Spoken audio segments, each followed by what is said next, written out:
বিসমিল্লাহির রহমানির রহিম।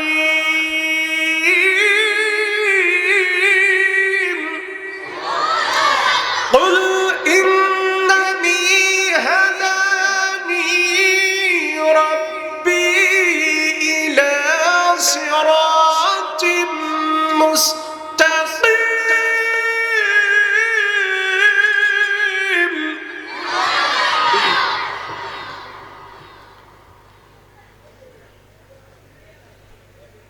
دينا قيما ملة إبراهيم حنيفا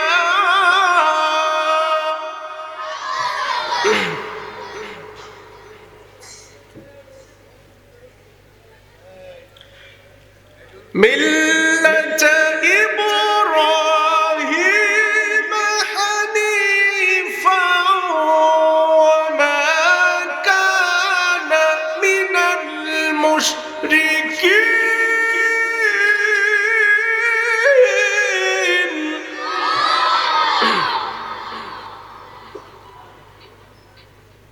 ملة إبراهيم حنيفا وما كان من المشركين.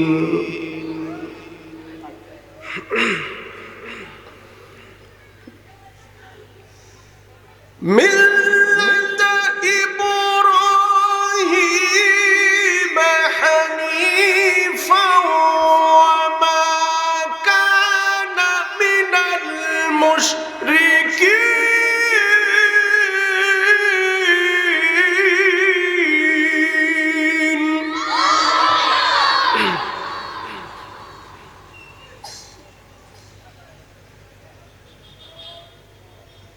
وما كان من المشركين.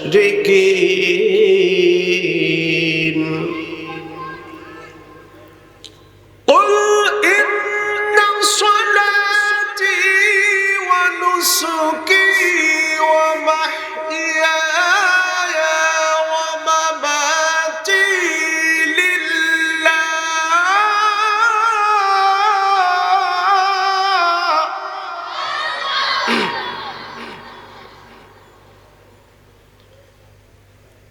ومماتي لله رب العالمين.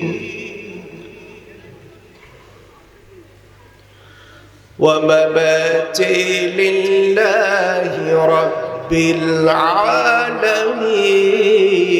العالمين.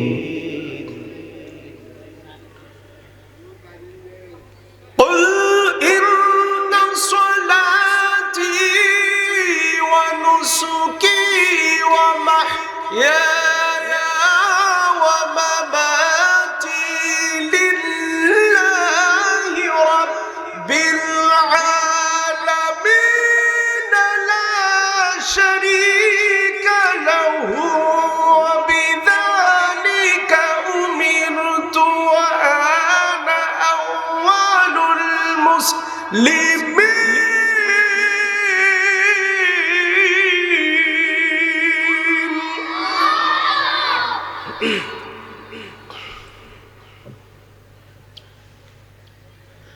وبذلك أمرت وأنا أول المسلمين.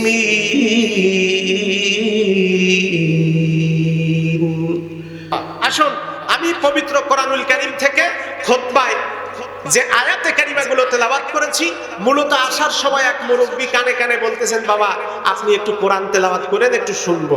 তা আমি বললাম, বাবা যে মুরব্বী আমি তো আসলে হিফজোখানায়ও পড়ি নাই, আমি হাফেজও না কারিও না, তো এই কারিয়ানা স্টাইলে তেলাওয়াত করি দেখে অনেকে কারি লিখে দেয়, আসলে বিষয়টা এরকম না। উনি বললেন তারপরে একটু তেলাওয়াত করবেন, একজনকে দিয়ে টেলিফোনও করাইছেন। তাই মূলত আমি 3টা আয়াতে কারিমা আপনাদেরকে তেলাওয়াত করেছি। ওই 3টা আয়াতের আগে আমি পবিত্র কোরআন শরীফের 20 নম্বর সূরা, জোরে বলেন কত নম্বর সূরা? 20 নম্বর সূরা একটি মাত্র আয়াতে কারিমা আমি তেলাওয়াত করেছি এই সূরার আলোকে এবং এই আয়াতের আলোকে আজকের কথা হবে ইনশাআল্লাহ। আল্লাহ পাক যেন আমাদের প্রতি রহম করেন। একটু মহব্বত করে সকলে পড়েন লা ইলাহা ইল্লাল্লাহ, লা ইলাহা, লা ইলাহা ইল্লাল্লাহ, লা ইলাহা ইল্লাল্লাহ,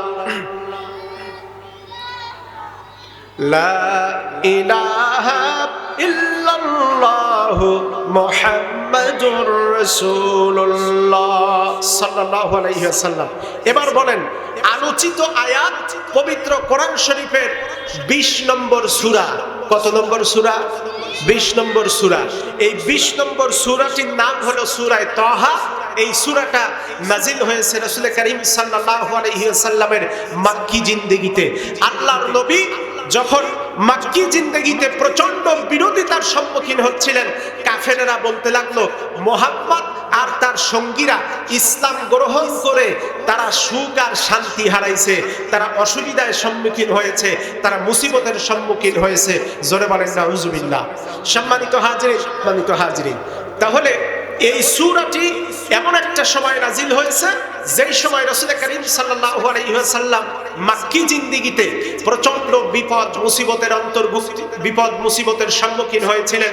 কাফেররা এক পর্যায়ে বলতে লাগলো মুহাম্মদ মুহাম্মদের সাথে যারা ইসলাম গ্রহণ করে মুসলমান হয়েছে, যারা মুহাম্মদের দলে চলে গেছে, তারা সবাই বিপদগ্রস্ত হয়েছে, তারা সকলে মুসিবতে পড়েছে। আল্লাহর নবী সাহাবায়ে কেরাম সকলে এসে বলতেছেন, ইয়া রাসূলুল্লাহ, ইয়া হাবিবাল্লাহ, আপনার সাথে কালিমা পড়ে মুসলমান হয়ে আসলেই কি আমরা বিপদে পড়েছি? আমরা কি মুসিবতে পড়েছি? রাসূল করিম সাল্লাল্লাহু আলাইহি ওয়াসাল্লাম নামাজে দাঁড়ালেন। রাতের পর রাত পার হয়ে যায়, দিনের পর দিন পার হয়ে যায়। নবীজি অধিকাংশ সময় নামাজে দাঁড়িয়ে থাকেন। আল্লাহ রাসূলের শরীর মোবারক ফুলে গেল, পাও মোবারক ফুলে গেল। এমন সময় আল্লাহ রাব্বুল আলামিন আল্লাহর নবীজির প্রতি এই সূরা নাজিল করলেন। জোরে বলেন সুবহানাল্লাহ। আল্লাহ রাব্বুল আলামিন ডাক দিলেন, তাহা মা আনজালনা আলাইকাল কুরআনা লিতাশকা। আল্লাহ রাব্বুল আলামিন বললেন, ও নবী, আপনি আমার কাছে অভিযোগ করেছেন, আপনি আমার কাছে নালিশ করেছেন, দোয়া করেছেন যে হে আল্লাহ তাআলা, আমার সাহাবায়ে কেরাম আমার কাছে এসে বলতেছে ইসলাম গ্রহণ করে আমরা কি মুসিবতে পড়লাম? আমাদের এলাকায় অনেক কোরআন পাগল তৌহিদি জনতার ইমানে দুর্বলতা আছে। ওনারা মাঝে মধ্যে এসে আমাদেরকে বলে, হুজুর, আমরা কি হুজুরদের সাথে থেকে মুসিবত ডেকে নিয়ে আসলাম? এখন তো তেল পাম্পে গেলেও লাইন দিয়ে দাঁড়ানো লাগে। আসলে বিষয়টা এরকম না। আল্লাহ রাব্বুল আলামিন বলছেন, ও নবী, আপনার সাহাবায়ে কেরাম আপনাকে বলছে যে ইসলাম গ্রহণ করার কারণে তারা মুসিবতে পড়ছে। আসলে এটা তাদের মনের কথা না। তাদের সামনে চায়ের দোকানে, রাস্তাঘাটে যারা আলোচনা করে তাদের কথায় তাদের কথায় প্রভাবিত হয়ে আপনার সাহাবায়ে কেরাম হতাশ হয়েছে। এরপরে আল্লাহ পাক আয়াত নাজিল করলেন, মা আনজালনা আলাইকাল কুরআনা লিতাশকা। প্রশ্নবোধক চিহ্ন, ইন্টারোগেটিভ সেন্টেন্স, জুমলা ইস্তেফহাম। আল্লাহ রাব্বুল আলামিন বললেন, ও নবী, আমি কি আপনাকে কষ্ট করার জন্য এই কোরআন নাজিল করেছি? কোরআনের পক্ষে থাকলেই আপনারা কষ্টে নিপতিত হবেন, এজন্য তো আমি কোরআনে কারীম নাজিল করি নাই। এরপরে আল্লাহ রাব্বুল আলামিন বিশ্ব নবীকে কিছু সান্ত্বনা দিয়েছেন কি বলে? আল্লাহ পাক তার অবস্থান নির্ণয় করেছেন, অবস্থান বলেছেন, কিয়ামতের ব্যাপারে বলেছেন, সৃষ্টি রহস্য ব্যাপারে কয়েকটা কথা বলার পর এরপরে আল্লাহ রাব্বুল আলামিন বিশ্ব নবীকে সান্ত্বনা দেওয়ার জন্য হঠাৎ করে আল্লাহ পাক 9 নম্বর আয়াতে গিয়ে আল্লাহ পাক তার নবীকে একটা গল্প শোনালেন। জোরে বলেন সুবহানাল্লাহ। আরো জোরে বলেন সুবহানাল্লাহ। আমরা যখন বাচ্চা কাচ্চাকে জামা কাপড় অথবা কিছু দাবি করলে, দামি একটা খাবার, অথবা হয়তো বলেছে আব্বা বাজার থেকে আসার সময় গোশত নিয়ে আসো, তো এখন গোশত যদি না নিতে পারি বাচ্চা কান্নাকাটি করে, খাবার যদি না দিতে পারি বাচ্চা কান্নাকাটি করে, এই বাচ্চাকে সাময়িকভাবে একটু সান্ত্বনা দেওয়ার জন্য আমরা কিন্তু রাস্তাঘাটে দেখা বিভিন্ন রকমের গল্প বলি, কাহিনী বলি, রসায় রসায় বলি, যাতে করে বাচ্চার মনোযোগটা ওই দিকে গিয়ে এই মনের কষ্ট এবং ক্লান্তি একটু কমে যায়। আমার সম্মানিত হাজরিন, বিশ্ব নবীকে আল্লাহ পাক এবার চিন্তা করলেন, আমার হাবিব যেহেতু ক্লান্ত, তার সাহাবায়ে কেরাম সকলেই মানসিকভাবে বিপর্যস্ত, ভেঙে পড়েছেন, কি হবে সামনে অনিশ্চিত ভবিষ্যৎ মনে করে সাহাবায়ে কেরাম যখন ক্লান্ত শ্রান্ত এবং মানসিকভাবে একটা কঠিন সময় পার করছেন, আল্লাহ পাক তখন বললেন, ও নবী, ওয়াহাল আতাকা হাদিসু মূসা, ও নবী, আপনার কাছে কি মূসা আলাইহিস সালামের সেই কঠিন মুহূর্তের গল্পটা পৌঁছায়ছে? আল্লাহ রাব্বুল আলামিন এ কথা কেন বললেন? আমরা হযরত মূসা আলাইহিস সালামের জীবনী থেকে, পবিত্র কোরআনুল কারীম এবং হাদিসের কিতাবগুলি থেকে এক জায়গায় করে যতগুলো পেয়েছি, দ্বিতীয় পরবর্তী আয়াত 10 নম্বর আয়াতে আল্লাহ পাক এবার গল্প শুরু করে দিলেন। 9 নম্বর আয়াতে আল্লাহ পাক বলছেন, ওয়াহাল আতাকা হাদিসু মূসা, ও নবী, আপনার কাছে কি মূসা আলাইহিস সালামের গল্পটা, কাহিনীটা পৌঁছেছে? এরপরে 10 নম্বর আয়াতে আল্লাহ পাক বললেন, ইয রাআ নারান ফাকালা লিআহলিহিম কুসু ইন্নী আনাস্তু নারা। আল্লাহ পাক বলছেন, ও নবী, মূসা আলাইহিস সালাম যখন রাতের বেলায় তার স্ত্রীকে নিয়ে জঙ্গলের ভিতর দিয়া গোপন অবস্থায় রাস্তা এবং জঙ্গল ভ্রমণ করে বের হচ্ছিলেন, ইয রাআ নারান, হঠাৎ করে মূসা আলাইহিস সালাম একটা আগুনের কুণ্ডলী দেখলেন। ফাকালা লিআহলিহি, এবং তিনি তার স্ত্রী এবং পরিবারবর্গকে বললেন, ইনকুসু, তোমরা এই গাছের তলায় বসো, ইন্নী আনাস্তু নারা, নিঃসন্দেহে আমি আগুন দেখেছি। এই আগুনটা কোথা থেকে দেখলেন এইটুকু মনে রাখতে হবে। ভাই, আপনারা যদি মনোযোগ ওই দিকে থাকে, গেটে কারা আছে, তাহলে আমি ওয়াজ করবো না, আমি এমন ছেড়ে দিয়ে চলে যাব। কারণ ওয়াজ করা আমার এতটা নেশা না যে বলতেই হবে, বলার দরকার আছে, এইটার প্রয়োজন না। ওয়াজ শুনতেছেন এই জায়গায়, নজর আম গাছের দিকে গেল, এই দিকে একটু তাকান, না হলে এই কোরআনের সামনে বসে থেকে এটার হক যদি আদায় না হয়, তাহলে তো আপনি বুঝতে পারবেন না যে বক্তা কি বলে গেল। আমি এরকম ওয়াজ করি না যে কানে হাত দিয়ে ওয়াজ করলাম, আর ওই হরিণ একটা বান্দা ছিল গাছের তলায় বলে টান দিলাম, এরপরে সকালবেলা গিয়ে কি বলে স্টেজ দোকানে বসে গল্প করতেছে, ফাটাফাটি ওয়াজ হয়েছে। কি ফাটাফাটি ওয়াজ হয়েছে? বলতেছে যে হুজুর ফাটাই দিছে। তো হুজুর কি ফাটাইছে, কি ওয়াজ করছে, এখন আর কিছু বলতে পারে না। এরকম ওয়াজ আমি করব না। আপনাদের শুনতে হবে, বুঝতে হবে। 9 নম্বর আয়াতে আল্লাহ পাক ডাক দিয়েছেন, বলছেন, ও নবী, ওয়াহাল আতাকা হাদিসু মূসা, আপনার কাছে কি মূসার কথা পৌঁছেছে? এরপরে আল্লাহ পাক বলছেন, ইয রাআ নারান ফাকালা লিআহলিহি, আল্লাহ পাক বললেন, মূসা আলাইহিস সালাম যখন আগুন দেখলেন, আগুনটা কোথা থেকে দেখলেন? এবার আমরা একটু পিছনের, আজ থেকে 5000 বছর আগের ইতিহাসে চলে যাব। হযরতে মূসা আলাইহিস সালামের বয়স যখন 17 বছর, একটু আওয়াজ করে বলেন কত বছর বললাম? জোরে বলেন কত বছর? 17 বছর। হযরতে মূসা আলাইহিস সালামের বয়স যখন 17 বছর, মূসা আলাইহিস সালাম ফেরাউনের দরবার থেকে বের হয়ে রাস্তা দিয়ে হাঁটতেছেন। হঠাৎ করে তাকিয়ে দেখলেন একটা দোকানের সামনে দোকানদার আর কাস্টমার ঝগড়া করতেছে। দোকানদার আর কাস্টমারের ঝগড়া আমাদের গাজীরহাটে, হাজীপুরের নলতায় হয় না মাঝে মধ্যে? হয় কি হয় না? এখন ডাক দিয়ে মূসা আলাইহিস সালামকে ওই দোকানদার, বনু ইসরাইলের দোকানদার ডাক দিয়ে বলতেছে, মূসা তাআল হেনা, ইয়া মূসা তাআল হেনা, হে মূসা আমার পাশে একটু আসো। মূসা আলাইহিস সালাম গেলেন, ডাক দিয়ে বলতেছেন, তোমাদের ভিতরে ঝগড়া কেন? এখন ওই দোকানদার বলতেছে, মূসা, এই বেটা আমার কাছ থেকে আজ থেকে 3 মাস আগে কাঠ কিনেছে রান্নাঘরের জন্য। কাঠ কিনে সে কাঠ পোড়াইয়া আগুন ছাই হয়ে গেছে। এখন আমি টাকা চাইলে আমরা হাইকোর্ট দেখায়, টাকা দিতে চায় না। দোকানদার ভাই যারা আছেন বলেন তো দেখি, এমন কাস্টমার এ সাতক্ষীরা, দেভাটার, নপাড়া, হাদিপুর এলাকায় আছে না নেই? বাকি খাওয়ার পরে ওই দোকানের সামনে দিয়ে আর হাঁটে না। আমার প্রিয় ভাইরা, এইবার মূসা আলাইহিস সালাম ডাক দিলেন। হযরতে মূসা আলাইহিস সালাম বললেন, এই তুমি ওর টাকাটা ফেরত দাও। দোকানদারের কাছ থেকে যে টাকা নিয়েছো, কাঠ কিনেছো, ওই কাঠের দামটা ফেরত দাও। মূসা আলাইহিস সালাম এই কথা বলার সাথে সাথে ওই নেতা যিনি কাঠ কিনেছিলেন, কাস্টমার, তিনি জামার কলার ধরে বলতেছেন,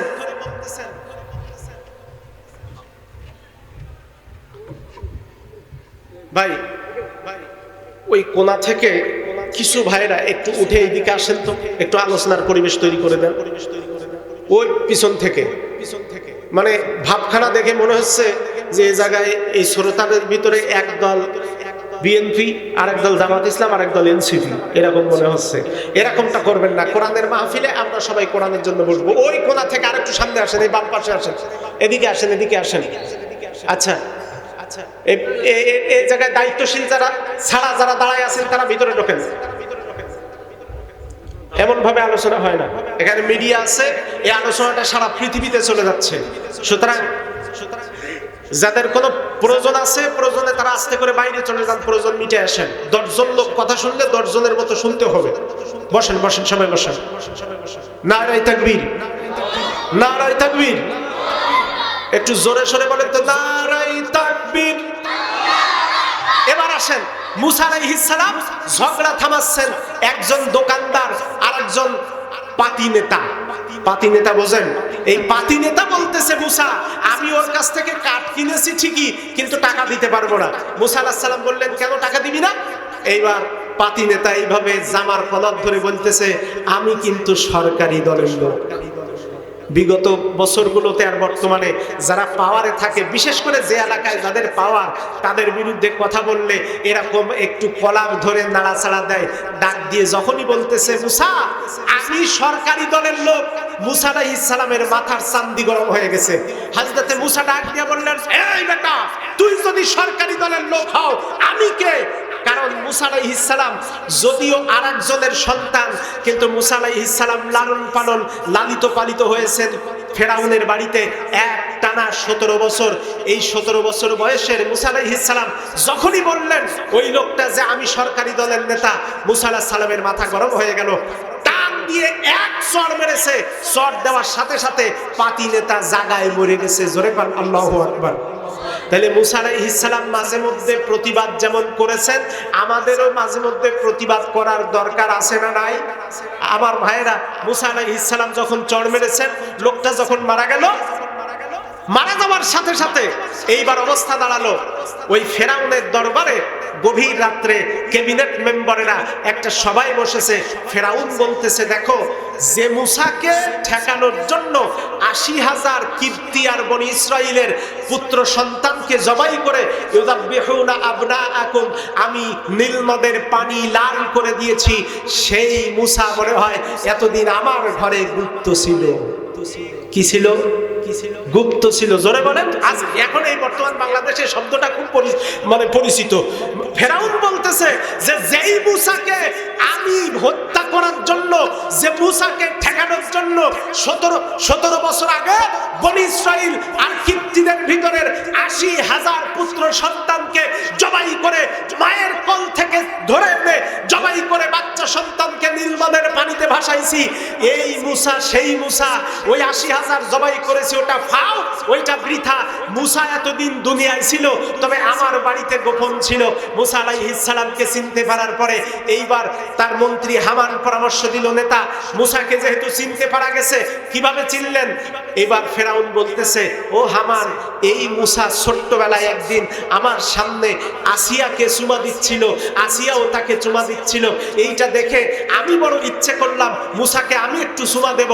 মুসাকে জড়িয়ে ধরে আমি যখন তার মুখের কাছে মুখটা নিয়ে গেছি, এই অবস্থায় দেখলাম যেই চুমা দিতে গেছি, সাথে সাথে মুসা তার বাম হাত দিয়ে এমন জোরে চড় মারছিল, এক চড়ে আমি ফেরাউন চোখের ভিতরে সরিষা ফুল দেখেছিলাম। সুতরাং ওই চড় আজও আমার মনে পড়ে, ঘুমের ভেতরে সেই চড়ের শব্দ আমি দেখি। এই কারণে এই মুসাকে আজকে রাতের ভিতরে গুম করে হত্যা করে ফেলো। আমার ভাইয়েরা, এই অবস্থায় মুসা আলাইহিস সালামকে ফেরাউনের বাবুর্চি, সেও একজন গুপ্ত ব্যক্তি ছিল। আমার ভাইয়েরা, সূরাতুল মুমিনের 28 নম্বর আয়াতের ভিতরে 40 নম্বর সূরা 28 নম্বর আয়াত সূরাতুল মুমিন, যার আরেকটা নাম সূরাতুল গাফির। এই সূরাতুল গাফিরের ভিতরে 28 নম্বর আয়াতে আল্লাহ পাক বলেছেন, মুমিনুন আলে ফিরআউন, ফেরাউনের দরবারের গোপন ইমানদার ব্যক্তি। তার মানে ফেরাউনের দরবারে মুসা আলাইহিস সালাম গোপনে ছিলেন, তিনিও ইমানদার ছিলেন, তার ইমানটা গোপন ছিল। তারপরে ফেরাউনের দরবারের রাজবাবুর্চি, তারও ইমান গোপন ছিল। তার মানে পরিস্থিতি বলে যায়, ও বাংলার জনগণ, যদি তোমাদের প্রয়োজন হয় ঢাকা বিশ্ববিদ্যালয়কে নাস্তিক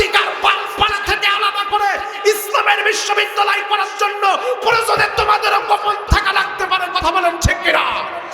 এই গোপন থাকার পরে যাদের কলিজা জ্বলে আদর্শিকভাবে মোকাবেলা করতে ব্যর্থ হয়ে যারা গোপন ডাক দিয়া গোটা জাতির ভিতরে পার্থক্য তৈরি করতে চায়, কার্যত তারা বর্তমান জামানার ফেরাউনের উত্তরসূরি।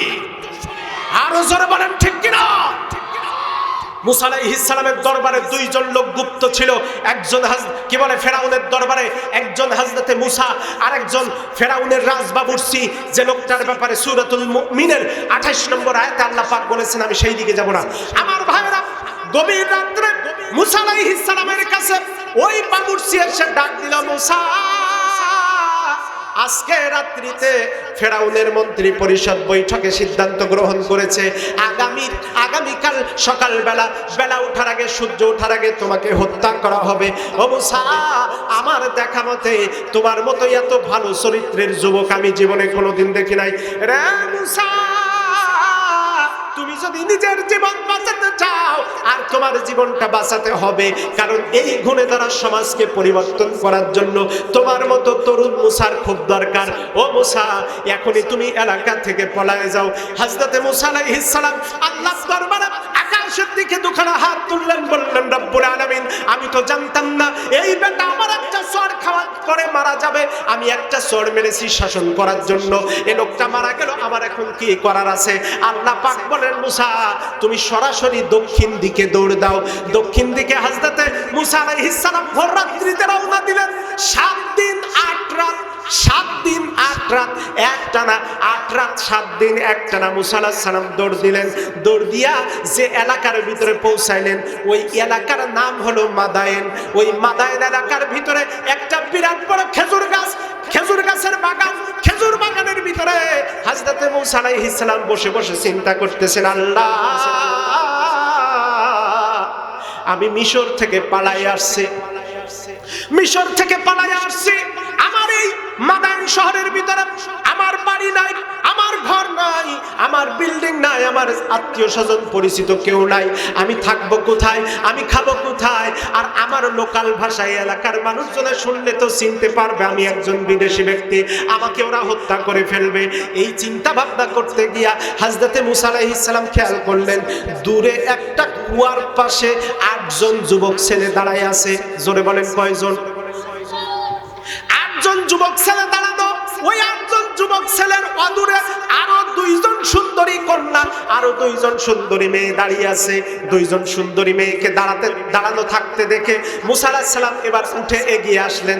তাকায় দেখলেন ওই 2টা সুন্দরী মেয়ে যখনই পানি নেওয়ার জন্য ওই পানির কুয়ার কিনারে আসে, পানির কুয়ার কিনারে আসার সাথে সাথে এই 8 জন যুবক কুয়ার দরজাটা আটকায়া দেয়।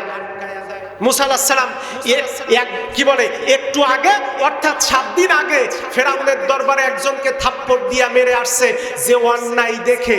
তার মানে মুসার মতো লোকেরা, মুসার মতো যুবকেরা যেখানেই থাকুক না কেন, অন্যায় দেখে সহ্য করতে পারে না। মুসা আলাইহিস সালাম একটানা 7 দিন 8 রাত দৌড়াইয়া, পেটের ভিতরে ঠিক মতো খাবার নাই, দানা পানি নাই, শরীরে শক্তি কম, তারপরও মুসা আলাইহিস সালাম এবার উঠে এসে বললেন, ওই মেয়ে 2টাকে ডাক দিলেন, ও বোনেরা, তোমরা এখানে দাঁড়িয়ে এই যুবকদের ইফটিজিং এর শিকার কেন হচ্ছ? তোমরা কেন এই জায়গায় দাঁড়াইয়া তাদের সামনে কষ্ট নিবারণ করছো, কষ্ট ভোগ করছো?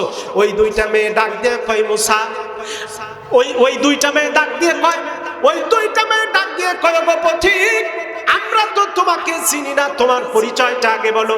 মুসা আলাইহিস সালাম ডাক দিয়ে বললেন, আমার পরিচয় হলো আমি মুসা, আমি এই এলাকায় নতুন আসছি, তোমাদের এলাকায় কাউকে চিনি না।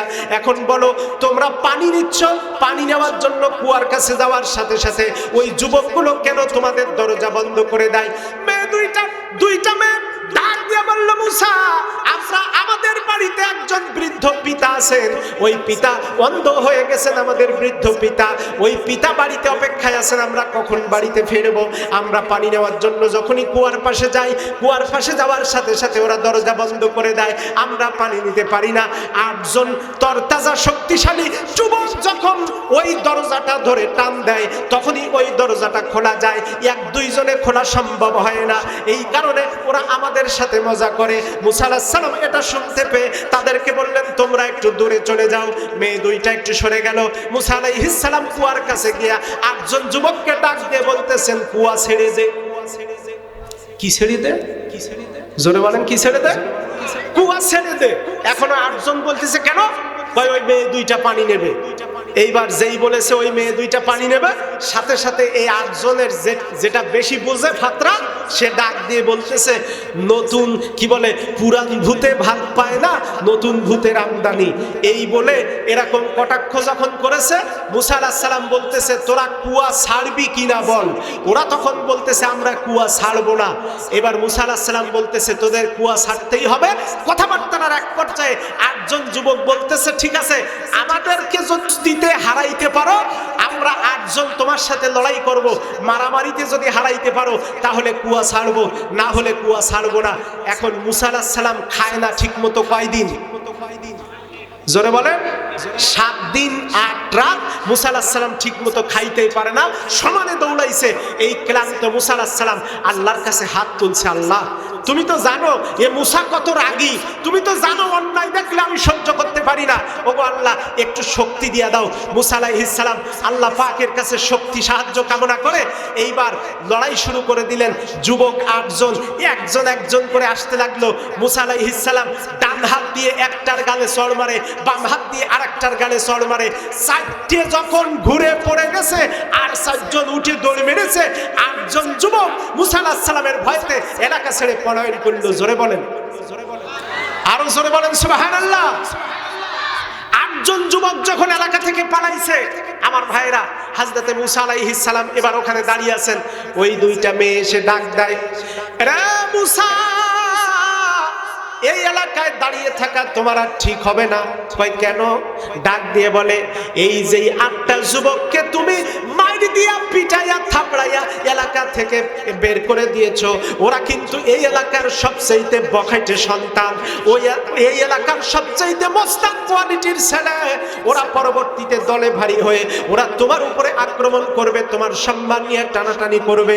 সুতরাং তুমি তাড়াতাড়ি করে এখান থেকে চলে যাও। মুসা আলাইহিস সালাম পার্শ্ববর্তী গাছের তলায় গিয়ে ভাবতে লাগলেন। কিছুক্ষণ পরে দেখা গেল ওই দুইটা মেয়ের বড় মেয়েটা নাম হলো সফুরা। এই সফুরা এসে ডাক দিয়ে বলতেছে, ও মুসা, তাড়াতাড়ি করে চলো, আমার আব্বা তোমাকে আমাদের বাড়িতে ডাকতেছে। জোরে বলেন সুবহানাল্লাহ, আরো জোরে বলেন সুবহানাল্লাহ। আমার আব্বা তোমাকে আমাদের বাড়িতে ডাকতেছে। এইবার কেন ডাকতেছে? অপরিচিত জনের বাড়িতে যাব কিভাবে, এই ভেবে হযরতে মুসা আলাইহিস সালাম যখন ইতস্তত করছিলেন, মুসা আলাইহিস সালামের ইতস্ত ভাব দেখে ডাক দিয়া এইবার সফুরা বলতেছে, ও মুসা, চিন্তার কোনো কারণ নাই, আমরা কোনো খারাপ ব্যক্তির মেয়ে না, আমরা কোনো খারাপ পরিবারের মেয়ে না, বরং আমাদের আব্বা হচ্ছে এই মাদায়েনের এই জামানার নবী হযরতে শুআয়ব আলাইহিস সালাম আমাদের আব্বা। একটু জোরে বলা যাবে কি সুবহানাল্লাহ? এইবার হযরতে মুসা আলাইহিস সালাম যখন ইতস্ত বোধ করতেছেন, এমন সময় ওই মেয়েটা ডাক দিয়ে কয়, মুসা, চিন্তা করো না, আমরা কোনো খারাপ পরিবারের মেয়ে না, আমরা এই এলাকার নবী হযরতে শুআয়ব আলাইহিস সালামের কন্যা। জোরে বলেন সুবহানাল্লাহ। নবীর মেয়ে। এ কথা শোনার পরে হযরতে মুসা আলাইহিস সালাম এইবার আস্তে করে মেয়েদের সামনে দিয়ে যখন বাড়ির মধ্যে প্রবেশ করলেন, বাড়ির ভিতরে প্রবেশ করবার পরে এইবার মুসা আলাইহিস সালাম খেয়াল করে দেখলেন বাড়ির বারান্দায় একজন মুরব্বি বসে আছেন। ওই মুরব্বি অন্ধ এবং মাজুর ব্যক্তি, অসুস্থ ব্যক্তি। এই মুরব্বি অসুস্থ অবস্থায়, অন্ধ অবস্থায় বারান্দায় বসে বসে ডাক দিয়া তার মেয়েকে বলতেছেন, মেয়ে, আমাদের বাড়িতে অপরিচিত কার যেন কণ্ঠ শোনা যায়, আমাদের বাড়িতে অচেনা মানুষের কণ্ঠ কেন শোনা যায়, কারে তোমরা বাড়িতে আনছো? আমি তো বলছিলাম তোমাদের সহযোগিতা যেই ছেলেটা করেছে তাকে ডেকে আনতে। ডাক দিয়া সফুরা ডাক দিয়া, বাবাজান, আমাদের বাড়িতে যেই ছেলেটাকে ডেকে আনছে, এই ছেলেটা এই এলাকার না, এই কারণে আপনার কাছে অপরিচিত মনে হয়। এই ছেলেটা মিশর থেকে আগত একজন মাজলুম ব্যক্তি, তার নাম মুসা। এইবার শুআয়ব ডাক দিয়ে কয়,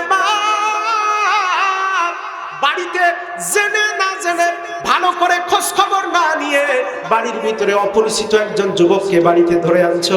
অপরিচিত যুবককে বাড়িতে আনা এটা কি ঠিক হলো? আমার ভাইরা, ওয়ান ইবনে মাসউদ রাদিয়াল্লাহু তাআলা আনহু قال হযরত ইবনে মাসউদ রাদিয়াল্লাহু তাআলা আনহু বর্ণনা করেন, আফরাসুন নাসু সালাসা, এই পৃথিবীতে আল্লাহ পাক তিনজন ব্যক্তিকে মানুষ দেখে মানুষ চেনার ক্ষমতা দান করেছিলেন। মানুষ, এই পৃথিবীতে আল্লাহ রাব্বুল আলামিন তিনজন ব্যক্তিকে মানুষ দেখে মানুষ চেনার ক্ষমতা দান করেছিলেন। তার একজন হচ্ছেন এই হযরতে শুআইব আলাইহিস সালামের মেয়ে, নাম হলো সফুরা। জোরে বলেন সুবহানাল্লাহ। আমার ভাইয়েরা, সফুরা এবার ডাক দিয়ে কয়, আব্বা জান আপনি চিন্তা করবেন না, আপনি চিন্তিত হবেন না, আমি দেখে শুনে যেই মুসাকে আমার বাড়িতে আনছি, এই মুসা সাধারণ কোনো মুসা না, আমি মানুষ দেখলে মানুষ চিনতে পারি। আমি ওয়াদা করলাম আব্বা, আমি যদি ভুল না করি আগামীতে কোনো না কোনো এক সময় আল্লাহ পাক এই মুসাকে নবুয়ত দান করবেন। জোরে বলেন সুবহানাল্লাহ। আমার ভাইরা, মুসা আলাইহিস সালাম এভাবে করে ওই বাড়িতে থাকলেন। শুআইবের কন্যা সফুরার সাথে বিবাহ বন্ধনে আবদ্ধ হলেন। বিয়ে হয়ে যাওয়ার 10 বছর পরে এইবার মুসা আলাইহিস সালাম তার স্ত্রীকে নিয়ে রাতের আধারে জঙ্গলের ভিতর দিয়ে যখন বাড়ি ফিরতেছেন মিশর এলাকায়, মিশরে ফেরার সময় ওই জঙ্গলের ভিতর দিয়ে প্রচন্ড ঠান্ডার রাত। তাফসীর ইবনে কাসির এবং ইমাম কুরতুবী রাহমাতুল্লাহ আলাইহি লিখতেছেন, প্রচন্ড ঠান্ডার ভিতরে স্ত্রীর প্রসব ব্যথা উঠেছে। স্বামীকে বললেন, স্বামী একটু আগুনের ব্যবস্থা কি করতে পারো?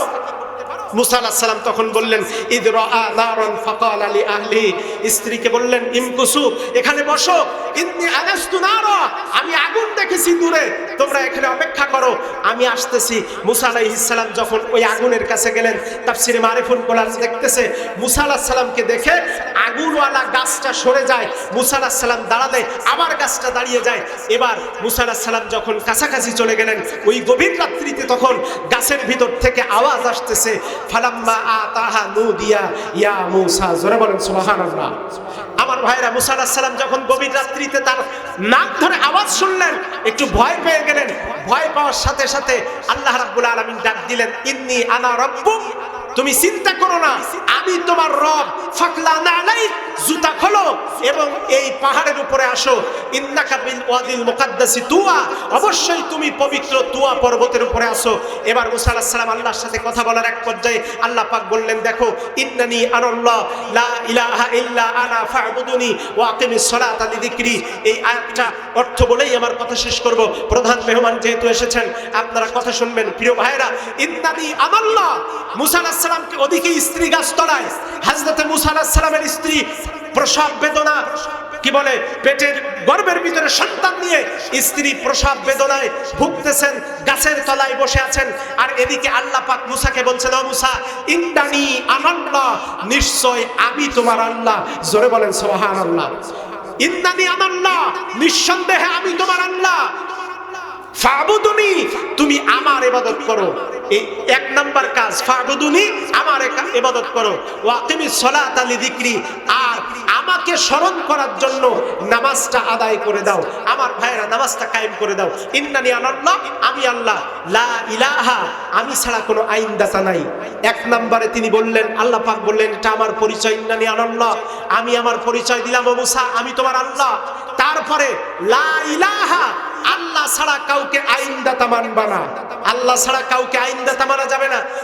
আনা ফাবুদুনি, ফাবুদুনি, আমার ইবাদত করো। ওয়া আকিমিস সালাতা লিযিকরি, আমাকে স্মরণ করার জন্য নামাজ প্রতিষ্ঠা করো, নামাজ কায়েম করো। সম্মানিত হাজরিন, তাহলে মুসা আলাইহিস সালামকে এই কঠিন মুহূর্তে আল্লাহ পাক 3 দফা কাজ দিলেন। এক দফা, প্রথম কথা হলো লা ইলাহা, আল্লাহ ছাড়া কাউকে আইনদাতা মনে করা যাবে না। 2 নম্বরে ফাবুদুনি, আমার ইবাদত করো, আমার দাসত্ব করো। ওয়া আকিমিস সালাতা লিযিকরি, আমাকে স্মরণ করার জন্য নামাজ প্রতিষ্ঠা করো, নামাজ কায়েম করো। 3 দফা কাজ। ওদিকে মুসা আলাইহিস সালামের স্ত্রী অসুস্থ অবস্থায় জঙ্গলের ভিতরে, আল্লাহ পাক বলছেন, মুসা এই 3 দফা কাজ দিলাম। ফেরাউনের মতো জালেম সরকার, ফেরাউনের মতো জালেম স্বৈর শাসকের এলাকায় তুমি যাচ্ছ, দাওয়াতি কাজ করার ক্ষেত্রে 3টা নীতি অবলম্বন করবা। মুসলমান, মুসা আলাইহিস সালাম 17 বছর যেই ফেরাউনের দরবারে ছিলেন, ওখান থেকে বেরিয়ে মাদায়েনে গেলেন। মাদায়েন থেকে আবার ফিরে আসতেছেন, স্ত্রীকে জঙ্গলের এক কর্নারে রেখে আল্লাহ পাক বলছেন, মুসা স্ত্রী আছে থাক, তাকে দেখবো আমি তোমাকে 3টা দফা কাজ দিয়েছি। ইযহাব ইলা ফিরাউনা ইন্নাহু তাগা, ফিরাউন সার্কাস সীমা লঙ্ঘন করেছে, তার কাছে গিয়ে কোরআনের দাওয়াত দাও। মুসা আলাইহিস সালাম একলা যদি ফিরাউনের দরবারে কোরআনের দাওয়াতি কাজ করার জন্য প্রস্তুতি নিতে পারেন, ও মুসলমান, পার্শ্ববর্তী পশ্চিমবঙ্গে বিজেপি ক্ষমতায় এসেছে, মুসলমানেরা ভয় পাওয়ার কারণ নেই, মুনাফিকরা আনন্দিত হচ্ছে। আমি বলছি পশ্চিমবঙ্গে বিজেপি ক্ষমতায় আসা মানে 47-এর দেশ ভাগের কারণে মোহাম্মদ আলী জিন্নাহদের অবদানকে যারা কটাক্ষ করে শুধু 71 নিয়ে জাতিকে পার্থক্য করতে চায়, অনতি বিলম্বে সেই প্রকৃত স্বাধীনতার স্বাদ তারা বুঝতে পারবে। কথা বলেন ঠিক কিনা? সুতরাং রাসূল বলেছেন ওয়াদানা রাসূলুল্লাহ সাল্লাল্লাহু আলাইহি ওয়াসাল্লাম গাজওয়াতুল হিন্দ, হিন্দুস্তানের সাথে আমাদের একটা যুদ্ধ হবে। ওই যুদ্ধে আবু হুরায়রা বলছেন ফাইন উদরিকুহা নাফসি ওয়া মালি, আমি যদি সেই জাহাজের সামনে দাঁড়াতে পারি আমার জীবন দেব, অর্থ সম্পদ দেব। পার্শ্ববর্তী রাষ্ট্রে বিজেপি ক্ষমতায় এসেছে মানেই পরবর্তীতে সেই রক্তাক্ত গাজওয়াতুল হিন্দ হয়তো ডাক দিচ্ছে। আমরা ভয় পাবো না।